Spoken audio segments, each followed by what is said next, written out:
Okay, I'll hand you quickly over to Tim to talk about psychogeography. Hi, my name is Tim Waters, or Chippy. This is a 10-minute presentation. There is no time for questions. However, I intend to end early because psychogeography is a practice thing. We have to do it outside. So everyone has to go out just before the end, before the break actually, so you can't just hang around. And then afterwards, in the break room with the coffee and stuff, after the break, or during a break perhaps, if people finish early, we can meet up there. Anyway, so hopefully people will come into the room, so I'll get the boring theory bit out of the way. So unfortunately, if you're in the room, you're going to have to do this. Psychogeography comes from 1950s situationists. And there's no one really knows exactly what it is or what they kind of meant.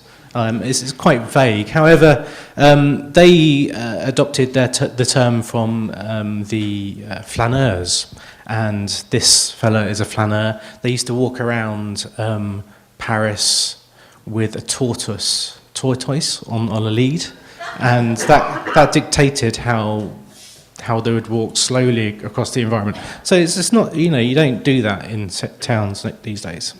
I haven't got a tortoise. I'd like a tortoise. Debord was the fella.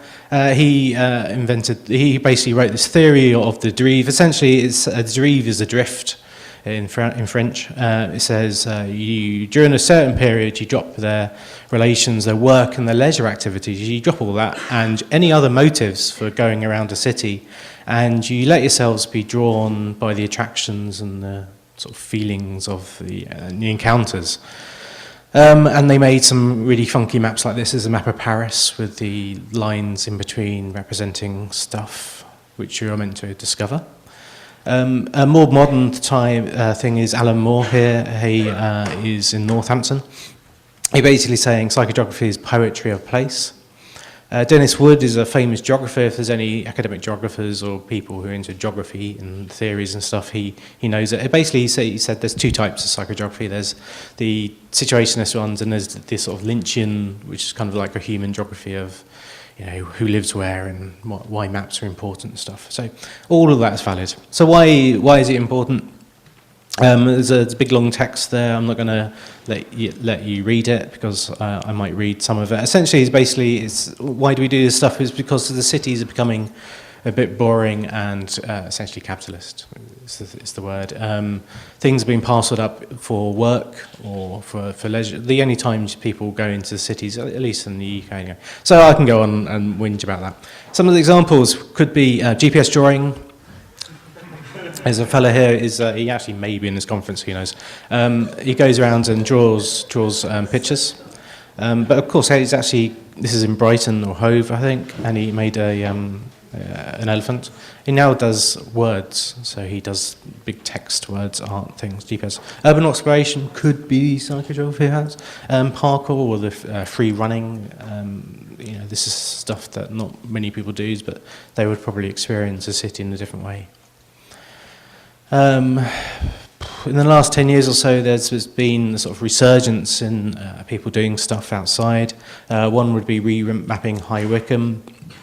Basically, they gave people stuff to do during their lunchtime. So instead of going for a ginster's pasty, they were able to go out and do a sort of derive, a strange thing. One of them including the left, right, which is a game of life algorithm. So you turn the first left, then the second left, then the next right, and you can't predict where you're going to go, and that's part of the thing. This is one of my favourite little maps. This was done by a summer school in a course in Ohio. They basically did the textures and they mapped the smells around someone's hand on the map of their campus. It was quite cool. You may, if you want to do that in the break, you can do. Biomapping, Christian Nold, he did a galvanic skin response sensors and a GPS unit. So as you go around, you can map, so you can see the peaks there where they're busy traffic crossing, their stress levels went up. But he also asked people at the end to sort of reflect on why they felt these things. Because a lot of people don't know, well, I don't know what I'm feeling half the time when I'm walking around the place. Here in Birmingham, they have the 11 hours on the 11C bus at 11 a.m. on the 11th of 11, which is a big circular bus route in Birmingham. So for 11 hours on this 11C bus, they do various art things. Who knows? I'd love to go on it, actually. It's in November. Join us, 11 bus. Hopefully they'll be running. Actually, I think they might have changed the route or something. I don't know. Parking days is soon. I think maybe this weekend. It's where you rent a parking space and put a park in it. It's quite cool, and they do it all over the place, and they may even do it in Birmingham. They would do it in Birmingham, so you to look at that. We did a designated public place order in Leeds. A DPPO is when the sort of local government and the police say you can't drink in a certain area if we tell you not to, which actually sort of this sort of arbitrary boundary of sort of prescribed activities. Okay, and then we went around drinking with sticks, beating the bounds. You can have knitting of drains. Power maps are all very important. This is a bit of theory here. Brazil, Google, said that they would label favela, so it's like slum names, only when you zoom in really close. So it's kind of like hiding these places where these millions of people live. And Map Cabera is actually sort of a classic example now there of actually showing something as a forest, not where people live, is actually quite obviously powerful. Maps made by people. So I'm getting into the OpenStreetMap bit. I have rambled on a bit. OSM mapping, when you go outside, it is a form of derive, I think. You discover stuff. Maps are made by people, as we heard in the opening keynote. The creche and the baby hatch and the pubs all kind of reflect how we see the world. Because a lot of things are blind to us, I think. When we go outside, we don't actually see it. Things like there's a project here called "We Do This Because We Forget." What can you see here? You can see a post. What does that post do? It doesn't do anything. That's invisible to pretty much everybody, but this project is making it visible. So I'm going to try to take more of these things. Maybe this is something you can do. So what's there? The other thing that we say for OpenStreetMap is we map things that are permanent, that are there, that can be mapped. But things that are permanent, I would say, would be noise. A noisy street is a permanent thing, even though it's kind of temporary. Litter. There are generally it's temporary, but there are some places where there's always litter.